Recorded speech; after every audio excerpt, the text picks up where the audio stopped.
Oh, so this is day We two. haven't run out yet. Yeah, we're working on it. We ready? Yes, sir, Chief. All right, good afternoon, everybody. Well, it's still morning, but good morning, everybody.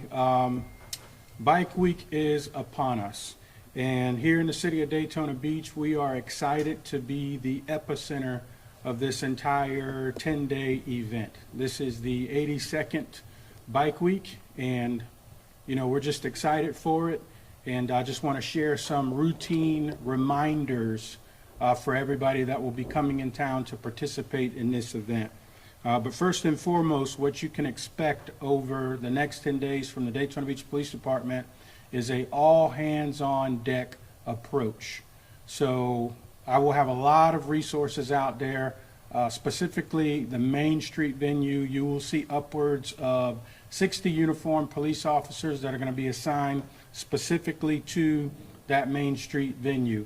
We'll also have a large contingency of officers on the west side for the MMB venue. There will also be a large amount of plainclothes officers and detectives who will be working special operations over the next 10 days. For example, motorcycle theft is something that we really want to focus on keeping a handle on over the next 10 days. So in 2021, we did very good. We had only a total of 7 motorcycles that were stolen in 2021, but unfortunately last year that number jumped up to 20.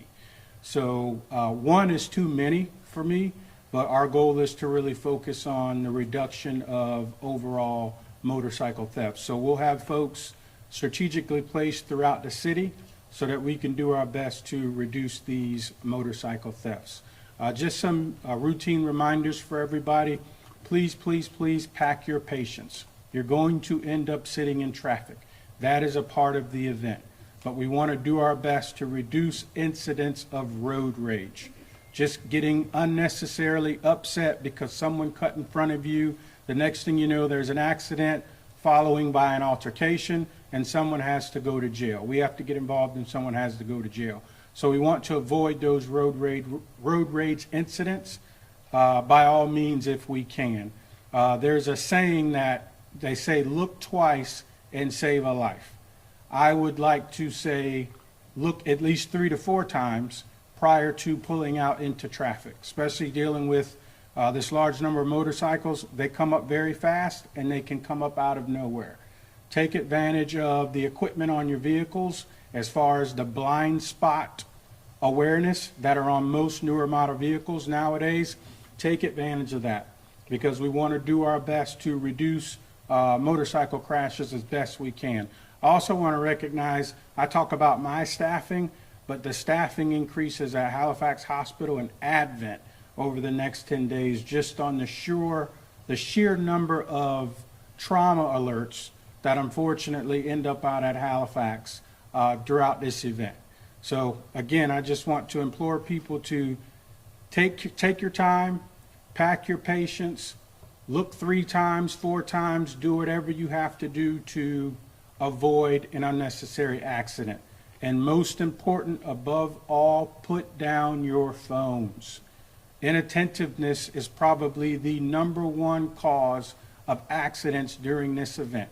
And it's not always texting. People want to take pictures. You see a very cool motorcycle. You want to take pictures. You want to take video. You want to do Facebook Live. While traveling in traffic during this event, that is not the time to do that.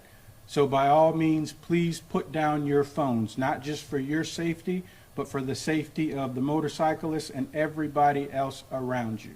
And the last thing I had, well, there was one more thing, special event zones. I know you guys were curious if we were going to enact a special event zone, and we are not. And that's just based on previous years.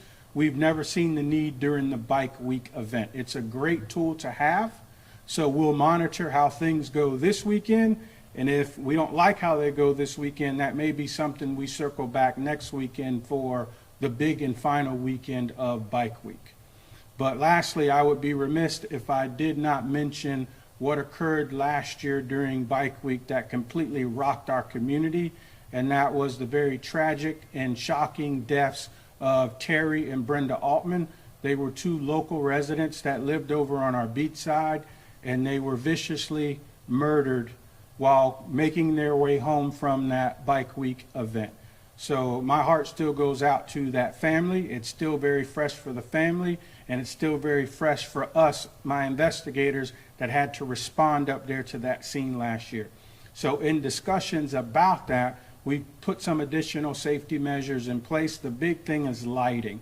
So the goal is to really light up that neighborhood up there and to have additional units on bicycles and just an increase in overall patrol, because we want the community to feel safe and we don't want them to feel forgotten just because we're in the middle of Bike Week.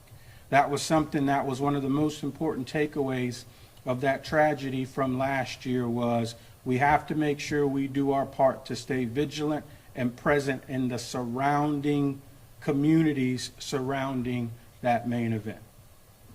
So with that, I'll take a few questions. What are some of the precautions that are taken when you say, special event zone? You don't have it set up now, but if you need to have it, what's the difference between just regular and special? So the special event zone allows us to increase fines for unruly behavior, revving engines, loud music, so on and so forth. The special event came about when we were dealing with the out-of-control truck meet. So it really allows us to increase fines, double them, and tow vehicles. So if we see the need for that, that may be something we circle back to for next weekend, but as of this weekend, that particular zone is not being set up. What do you find is a big difference between the truck week and bike week that, you don't need it for this, but you need it for that? Loud train horns, the loud music cutting through people's yards. I mean, you got crazy people that attend Bike Week as well, but we don't deal, it's apples and oranges, in my opinion, the trucks versus the motorcycles. On the issue of safety, like, there are people who live here who have nothing to do with Bike Week and are concerned about, maybe even leaving their homes. What's your message to those people? We don't want anybody to feel like they have to hibernate, camp out in their homes over the next 10 days. We want people to be able to go about business as usual, but just be prepared for an influx of visitors in town and an influx in traffic. And that's why it was important that I relay the message about patience, because it may take you a little bit longer to get from point A to point B throughout certain areas of the city. You can see it already, just me making it back to the police department, traveling along International Speedway. There's quite a few motorcycles in town. This is going to be a very, very big event. I went down Main Street yesterday, and it was Thursday, and it was packed down there. So it's going to be a very busy event this week, Chief, I know you over the next mentioned couple of weeks. additional units and patrols out there. Does that mean, is this like some of the other events, canceling overtime, canceling days off, that kind of thing? We mandated people, but we didn't have to do a agency-wide cancellation of all days off. But we did have a large contingency of the department that are mandated to work And over you've the got next 10 surrounding days. agencies helping, right? Yes, we always have mutual aid from surrounding agencies that come in. The ones that can, because even though we're the epicenter, these other surrounding agencies, they have to deal with and manage the event in their own jurisdictions. So, I know we still have damage and stuff in the hurricanes that happened last year. Do you expect anything different? People coming down, not being able to go places where they were before? no, I think mainly there may still be some hotels. I think that's primarily down in the shores that are not back. They're not operational yet because of that storm. But as far as the hurricanes go, I think for the majority of our city, everything should be open and operational, and there shouldn't be anything closed as a result of those storms. You said you had an increase in like trauma patients and things like that. Maybe even if it's anecdotally, is there a particular type of event that leads that? Fights, crashes? Yes. What kind of Motorcycle crashes. Whenever you decide to ride a motorcycle, and you're talking about, something where you have nothing protecting you and nothing holding you on that bike, it's dangerous. So That's why I referenced the trauma alerts, because they always increase during this week. And I know, Chief, you welcome the event, but you have a limit of what you'll put up with in terms of bad behavior. Right, so all I ask is that everybody that comes to town respects the city. You're welcome to come here, you're welcome to enjoy the event, but just be respectful. Respect state laws, city ordinances. If not, that's what we are there for. If not, we have a free hotel out on 92 called the Volusia County Branch Jail. So if you choose not to, just make sure you have your bond money.